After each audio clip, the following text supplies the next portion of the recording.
Shy, what now? Where do we go with this? I mean, Fight Island sounds good. If the flight's a little bit long, it might make it a little bit problematic. I've heard worse ideas today. I've heard worse ideas today than Fight Island in Abu Dhabi. I've heard worse ideas. Look, I mean, when you're on to Plan C, things haven't gone well, and Plan C. Look, they're going back to the drawing board, right? So, they've done some background work on Baltimore. They've done some background work on using the 2 New York stadiums, but it's probably the more stadiums you add to the mix, the more difficult and complicated it becomes. Buffalo is sort of their last call option. I guess their second last call option is always Dunedin, but no one wants to go into the fetid COVID swamp that is Florida if you don't have to.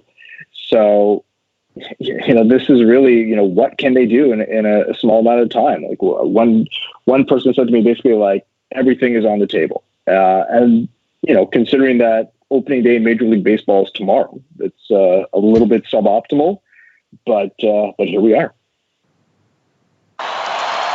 Everything is happening.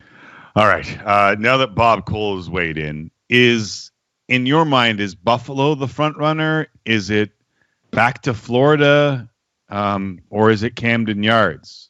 Though, as I said yesterday, I thought they wanted a major league ballpark. Never mind. Keep going.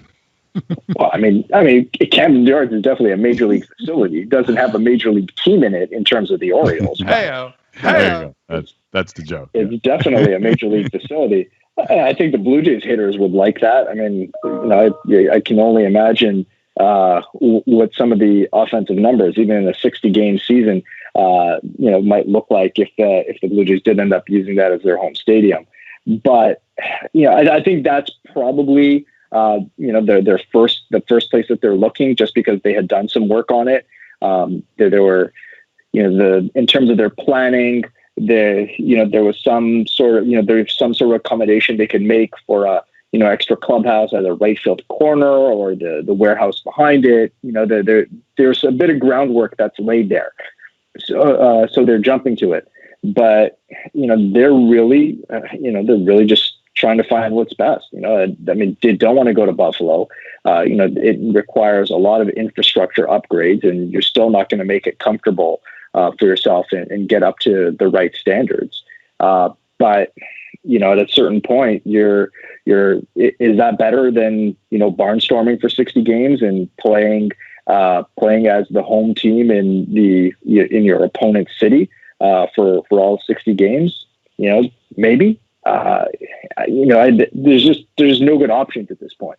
So trying to weigh what's the least bad and trying to come with a consensus on that, and as the last 5 days have shown, trying to get it across the finish line, getting everyone who needs to approve it. I mean, that's that's a hurdle that you can't take lightly. Shi Davidi of Sportsnet here on Tim and Sid. The Jays will not be playing their home schedule in Pittsburgh this coming 60-game season. We found that out a couple hours ago. Shi, you mentioned everything's on the table. Does that include, do you think, and I know this might be a stretch, does that include circling back to the Canadian federal government with the complete weight of MLB behind them and hat in hand saying, what do we need to do? I can't imagine that you're going to get a different answer. It's not like all of a sudden, like, hey, you know what? There's been the COVID-19 infections in the states that made you flinch in the first place have gotten dramatically better. The numbers are getting worse there. It's not. Correct. It's not like you're going to them and saying, like things have changed in the United States. It's not as difficult right now. Can we revisit this? So that's not an option. I can't imagine that the Canadian government would walk back from that at this point, and I can't imagine that they'd even waste their time on that, because they need to focus on what's possible at this point, and they don't have time for Hail Marys. They've got to take whatever the defense has given them at this point. But Shi, you mentioned Hail Mary. This was a plan basically cleared by the city of Toronto. This was a plan basically cleared by the province. At some level, this wasn't the Hail Mary. That's the only reason I even go back to that. And listen, I think you're right. I agree with you.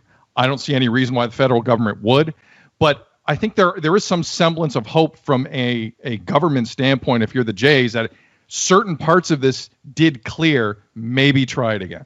Maybe. Right. But then another government just said, yeah, thanks, no thanks. So, now if you're looking in terms of governments that have given the Blue Jays approval, it's 2-2, right? So that is the scoreboard. Yes. I mean, and neither, and you haven't gotten the right score on either time. So,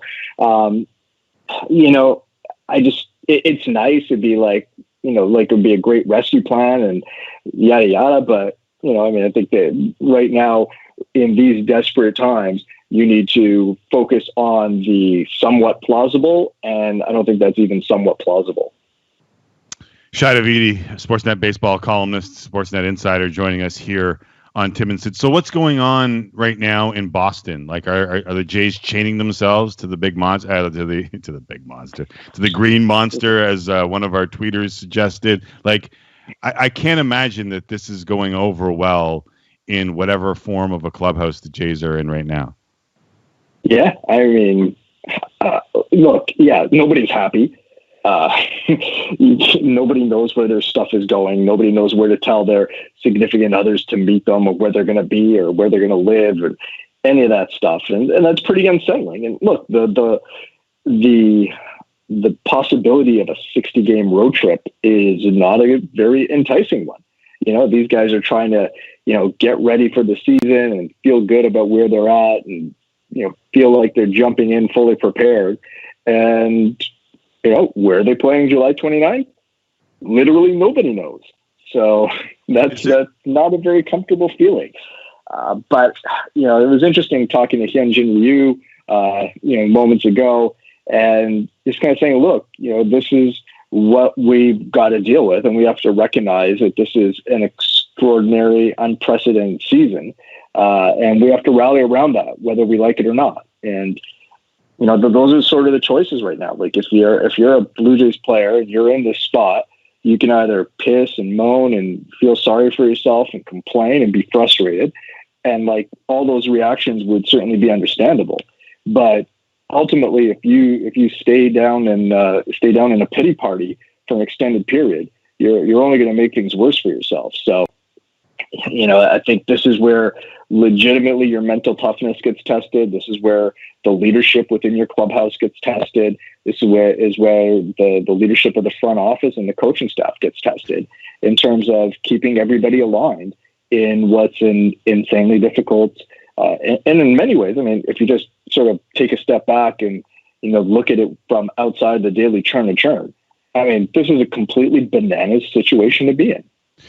Is there any way that anyone taps out and says no mas? And is there any way that Major League Baseball, I mean, we just saw FC Dallas and Nashville go home in the MLS's Bat Cup. Like, should Jays fans be worried at all here? I don't think so. I mean, if the Jays players weren't going to opt out, before doing a 14-day quarantine and before putting themselves all through everything that they put themselves through, why would you opt out now? I think that the only thing that's going to force someone to opt out is if the health conditions deteriorate to the point where you're at such risk that you can't justify it. And the Blue Jays certainly aren't there. In fact, the Blue Jays have been, since the initial outbreak in Dunedin, back at the beginning of June, and then a couple positives during intake. They've been relatively okay since. That may change now that they're on the road, but they've avoided major spread, and the monitoring phase of the MLB protocol seems to be working for them, at least to this point. So, are you gonna pack up and go home because you're not getting a home schedule? I don't know. I mean, what happens if they open the season 8-22? Then maybe it's a different conversation. But we're not there, and they've certainly got an opportunity to do much better than that. Shi, we got 30 seconds. We trust you. You are one of the true professionals in this business. This is messed up. What do you think the plan is going to be? What's your gut telling you? What's your research telling you? What's your reporting telling you? I don't know, and I don't think they know. Baltimore seems like a great opportunity, but I mean, I just don't know that they're there yet. It's I don't know. I'm not going to even guess because I don't even think they can guess right now. The good thing is that the Washington makes sense that you could buy yourself some time by the first home game. Supposedly, you leave Washington to play Washington in Toronto. You could just stay in Washington and continue that series. But we've never seen anything like this. Shi, can you promise us if you hear anything that you call us back after the tweet's gone out? Please. Absolutely, guys. I mean, I think this is I think there's a lot of work happening behind the scenes right now. No doubt. And I think that we might not hear some stuff for a little bit at least. All right. Appreciate you giving us what you know at this time and what you'll know in the future. Appreciate it, man. Anytime, boys.